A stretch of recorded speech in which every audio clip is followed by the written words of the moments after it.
Then we've gotten to our panel discussion. And to facilitate this great session, put your hands together for Mr. Adiola Amosun. A round of applause for him. He's going to be the facilitator. All right, joining him would be the CMO for Sterling Bank, Mr. Morris Igugu. A round of applause for Mr. Morris. Joining Mr. Morris will be CEO of Terragon Group, Elo Uma, and the founder, Elo Ume. A round of applause for Mr. Elo Ume one more time. He's the founder and CEO of Terragon Group. Joining Mr. Elo would be the marketing director of Friesland Campina, Maureen Ifan, and she's the marketing director. A round of applause for Madam Maureen Ifada. One more time, please. Thank you very much. I'm so happy to see a lady join that seat, a very powerful lady. Put your hands together for her one more time. And of course, the president of the Association of Digital Marketing Professionals of Nigeria, Mr. Stanislaus Martins. Put your hands together for him. He has a remarkable name. One more time, a round of applause for him, please. All right, good afternoon, everyone. As you may know, the discussion we're going to be having with the esteemed panelists and industry juggernauts is essentially how we can unleash the power of innovation for marketing effectiveness. And I think we can't have it any better than the list of panelists that we have. And in the interest of time, I think I'll just quickly rush into some of the questions that we have. So first question I have here is from your experience. I think I'll just start off with Mr. Morris. What does innovation marketing mean to you? And how does this define how has this defined how you look at it over the years? So I know that the term innovation is quite subjective because it's a function of, context, who is involved, environment more specifically. So I'd like to get your take on what you think about innovation and its importance in terms of what we do in marketing. All right, thank you for the question. So speaking to innovation in marketing, we all know what marketing is. That's why we're here. We're all marketers here.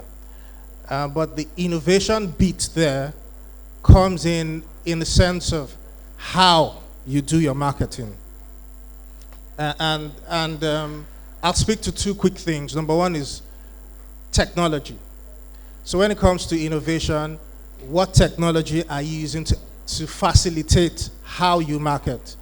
We just listened to was it M Blue or so, advertising, and what they're doing with AI. AI is everyone's talking about it now. So when it comes to innovating with marketing, it is how you're using some of these technology tools to make it easier, to make it better, to make it faster, more effective, more efficient, how you're reaching your audience in a way that is effective. Okay, the second bit I like to bring in as well is the fact that it is definitely you have to consider the return on investment. So when it comes to innovation, it's not innovating for innovating's sake.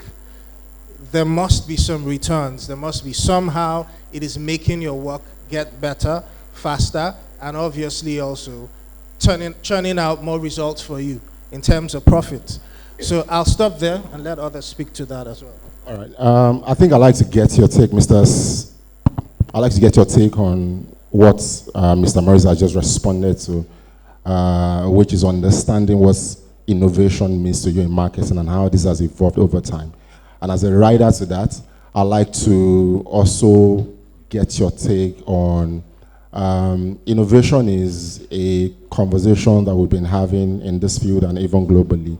But how can you ensure that while we're discussing innovation, you're not veering off the brand identity? And I'll give a very good example. I know that globally there are a couple of brands that have been able to successfully ensure that while they continue to evolve along consumers' demand or along consumers' needs, they do not completely go off the brand identity. An example to give is Nike, for instance, where they've been existing for over about 60 years or thereabout now, but the payoff hasn't exactly changed in terms of how they're pushing and communicating it. I think another brand to look at would be a Coca-Cola, for instance. It's been existing for, over 132 years or thereabouts, and they continue to evolve over and over again, and they didn't completely go off what you consider as a brand identity. So first, understanding your perspective about marketing and how can a brand ensure that when it comes to innovation, when it comes to how you innovate, you're not veering off what you consider as your brand identity, because it's one of the issues I think we sort of have with some brand in the industry. Oh, Mr. Musun, that question is a lot. First of all, a disclaimer, I'm not a brand expert.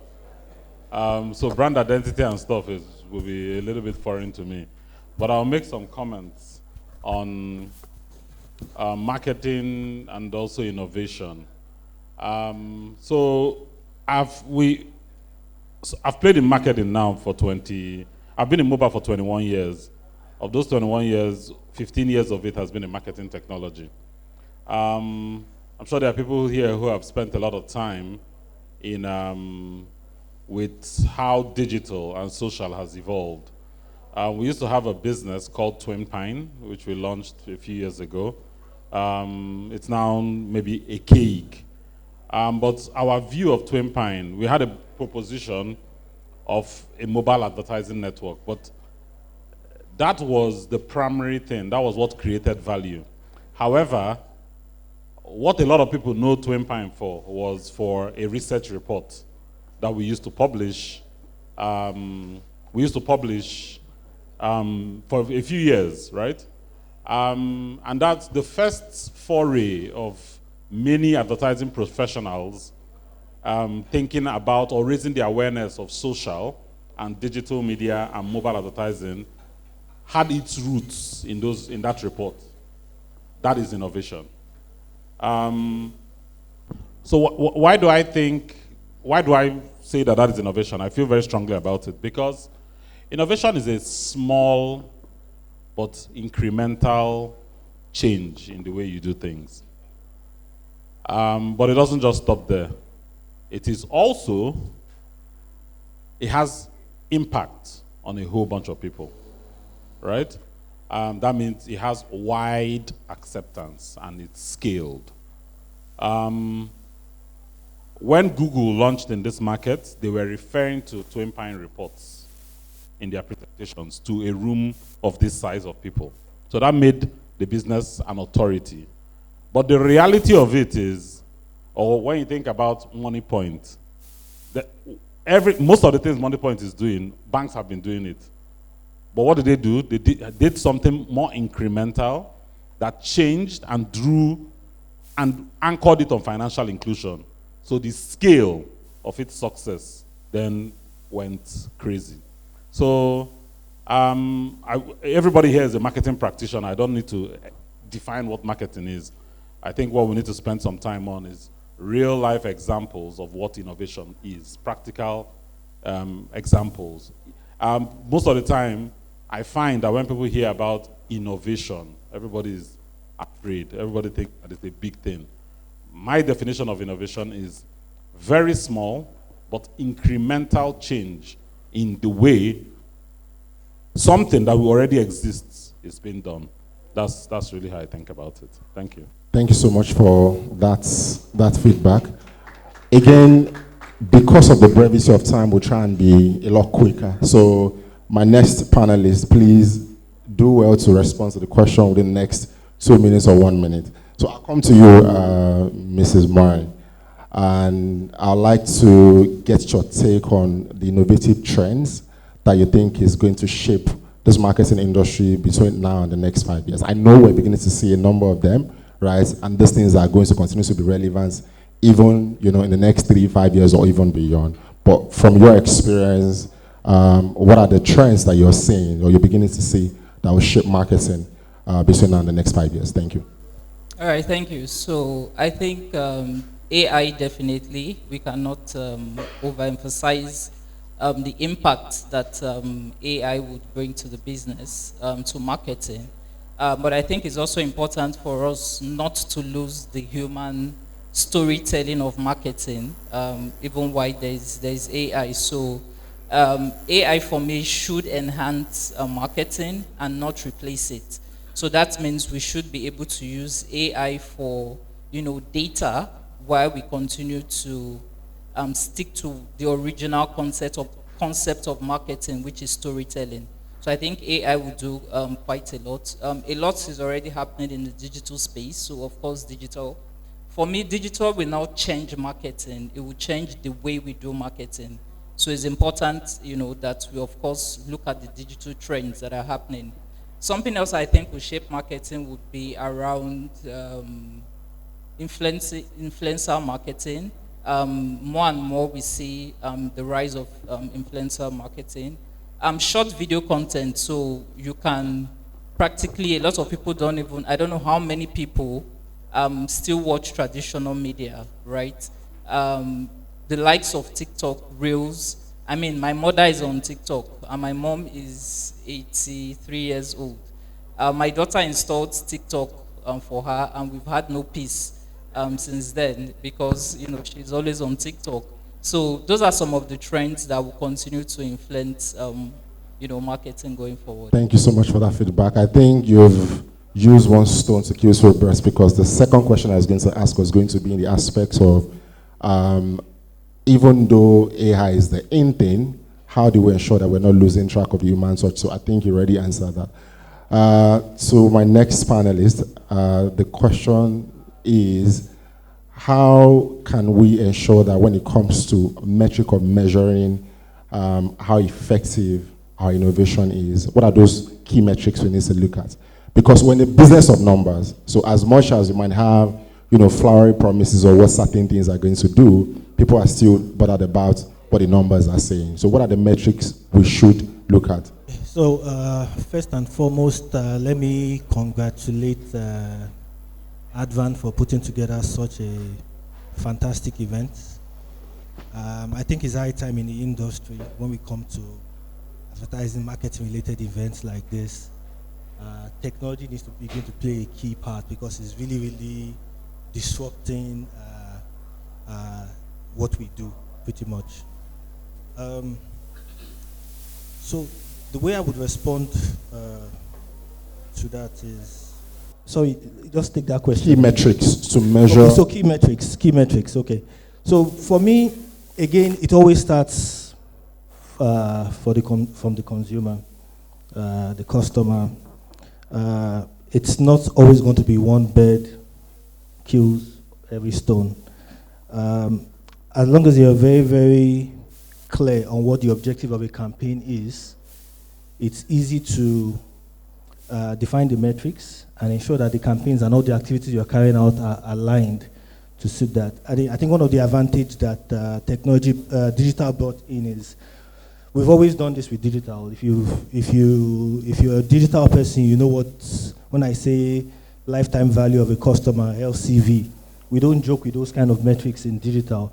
Pretty much that tells you that, if I onboard this customer and he starts to buy from me, I know that over a period of time, this is how much I'm going to make. And if you play in e-commerce space, I think those are some of the things that also now need to start coming into traditional. One of the things I've enjoyed listening to was, I think it was Retinad. I was really, really impressed, because I used to think that a lot of those kind of stats that were shared, a lot of those capabilities that were shared were things that you could only find in digital space. But listening to him and listening to what's possible even with out of home, digital out of home now, has been very, very impressive. Personally, in my office, I know what he means when he says vision technology is now very advanced. In my office, to get into my office, you need to go through this facial recognition system. And every time, I'm always trying to game it. I'm doing my eyes like this, I'm squeezing, I'm putting on sunglasses, but every time it picks me, I know I'm the one and opens the gate. So again, be clear with the objectives of the campaign, and the metrics will, a particular campaign you might want to focus on reach and engagement. Some you might want to be focused on awareness and reach, you understand? So every objective will determine what the metrics you are looking at will be. Thank you so much for that. Mr. Morris. Just provide Hi. So you asked a question around AI. Sorry, you asked Maureen a question, and her response was trends. Yeah, and she talked about AI, which is, I think, 100%, 200% accurate. However, I wanted to offer a context, which I think is also very important, and I'll break it down into two. Number one is, I think we should go beyond the surface of what AI offers.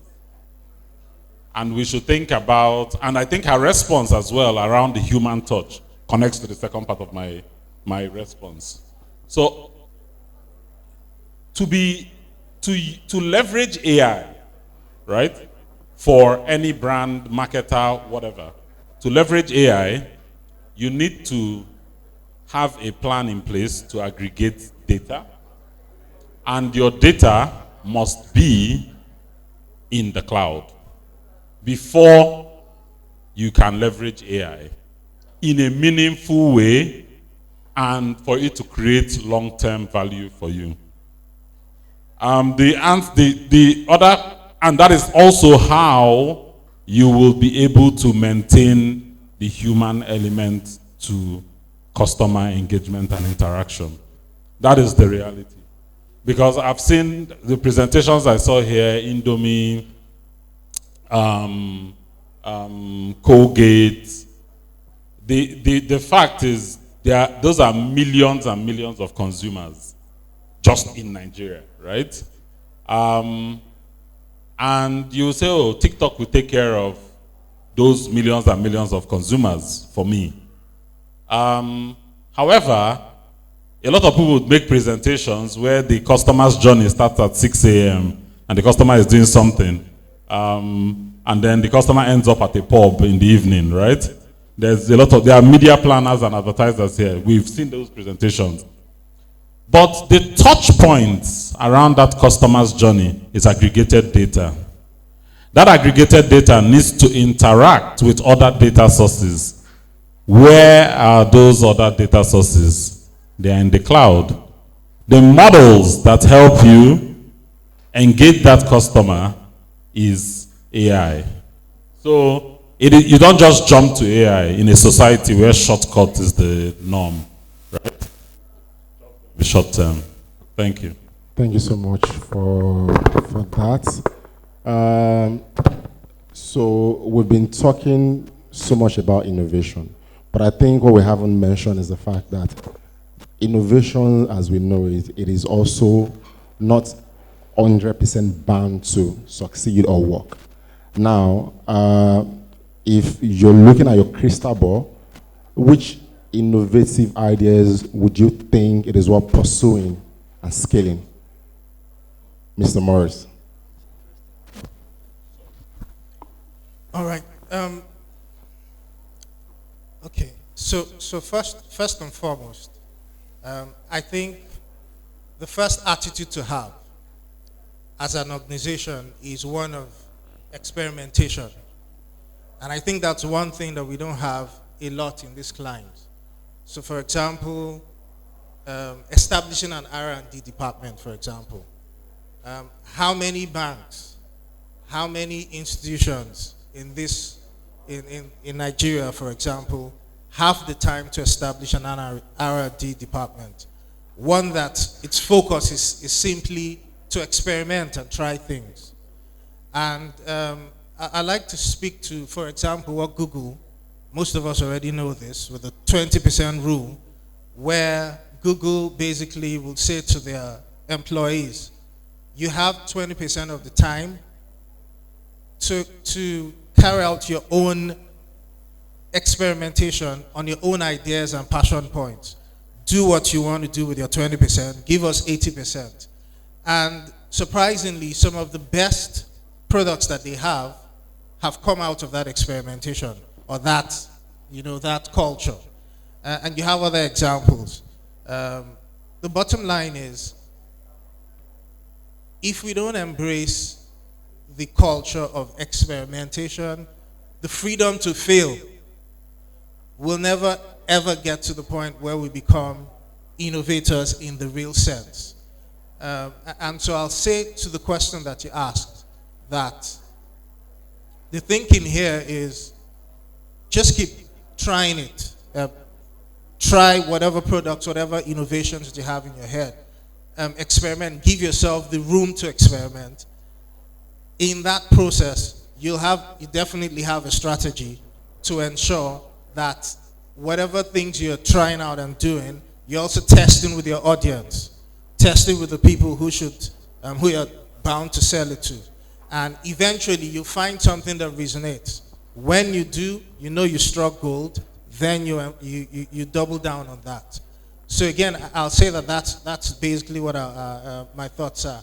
But just to make one slight comment on what he said about AI. The thing about AI is that it is very expensive, very, very expensive it's very expensive to invest in. I don't know of any Nigerian company that can actually, for example, decide that they want to invest in the way that you find OpenAI, for example, investing in AI.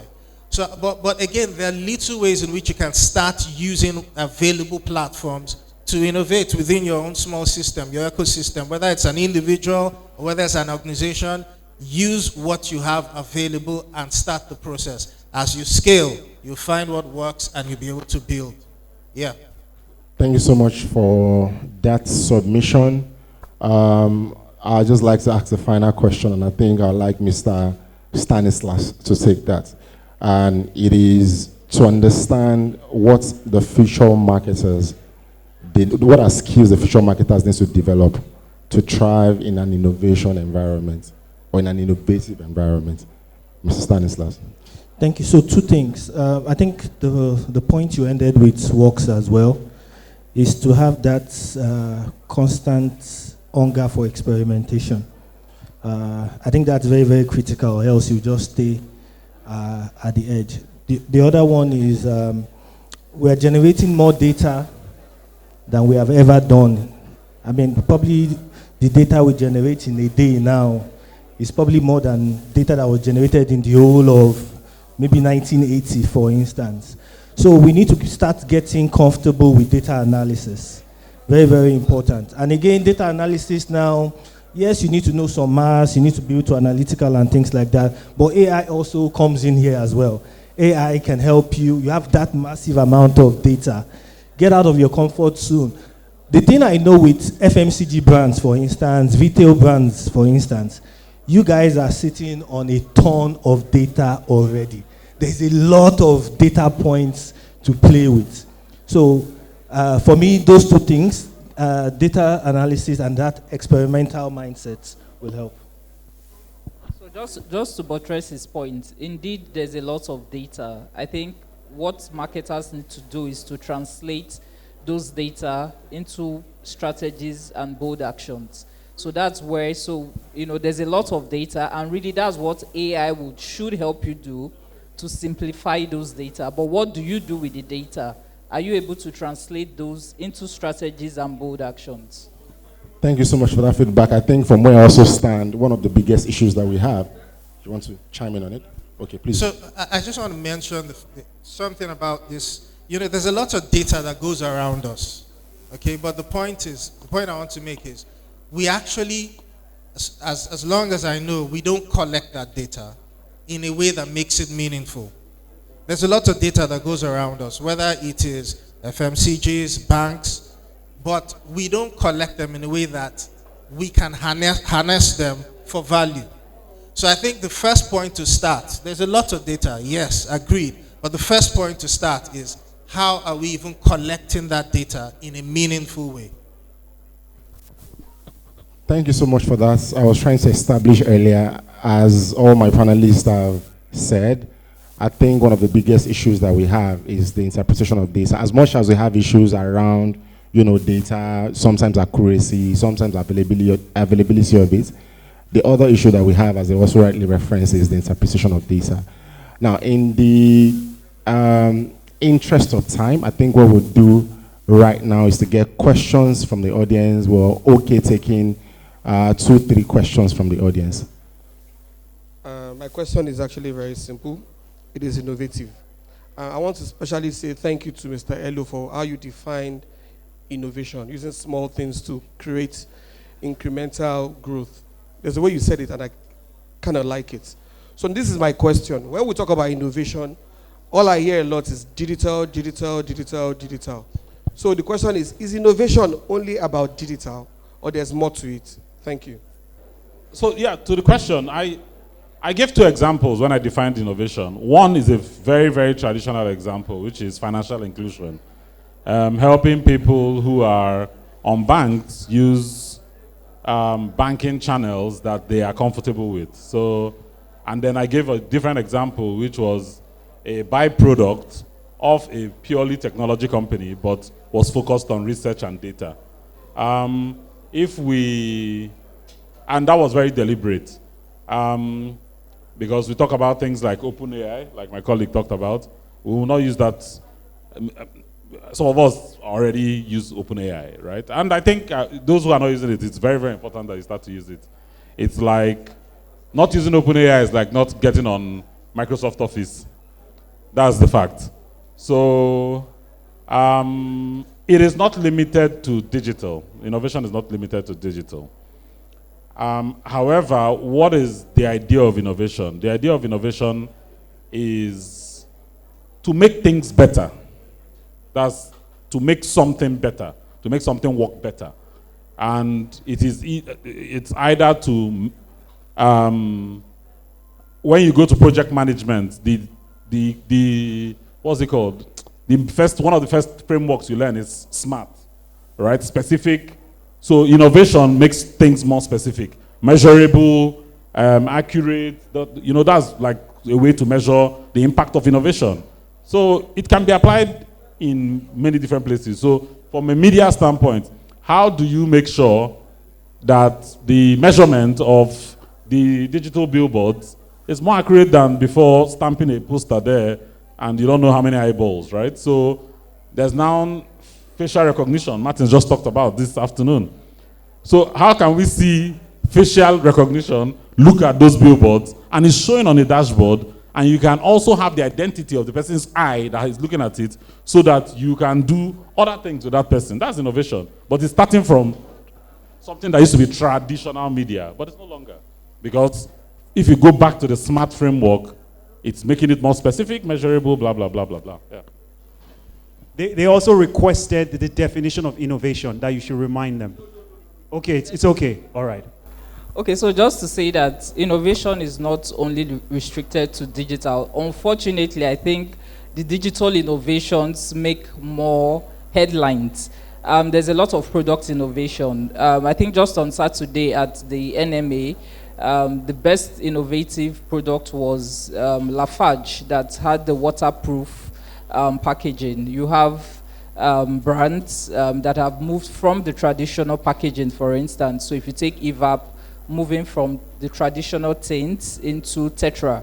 Innovation, there's a lot of innovation in processes. There's innovation even from an omni-channel point of view, where you are not only in your traditional channels. There's a rise of e-commerce. There's innovation, in channels. So, like I said, unfortunately, the digital innovations make a lot of headway, but there's a lot of product innovation that people don't even speak enough of. I'll just add to that as well. From a media perspective as well, when you think innovation, very simple example that it's not limited to digital. Imagine when the only media channel that was available was, let's assume, the newspaper. Let's assume that was the only media channel that was available, and that was pretty much what everybody used. When radio suddenly came out, as a media practitioner, if you're trying to be more, how do I put it, trying to reach your consumers more effectively, for instance, and you suddenly know that your consumers that are reading the newspaper are also now listening to radio. Innovating is at least being one of those to take that first step, to try out that new platform, not just for the sake of trying it out, but because you know that it's going to have impact on your campaign. Thank you so much for that submission. Can I add something to as well? Okay. I'll be very quick. So again, I want to just add that the reason why, like Maureen said, innovation that is digital sort of makes the headlines. I'll submit that the essence of innovation. Now, you have innovation in different contexts. If you find a way of cooking your rice better with ADME, it is innovation. But real innovation that matters is innovation for me that can be democratized. In other words, it can be made available for multiple people to use. They can benefit from it. And the only way to do that is to go digital.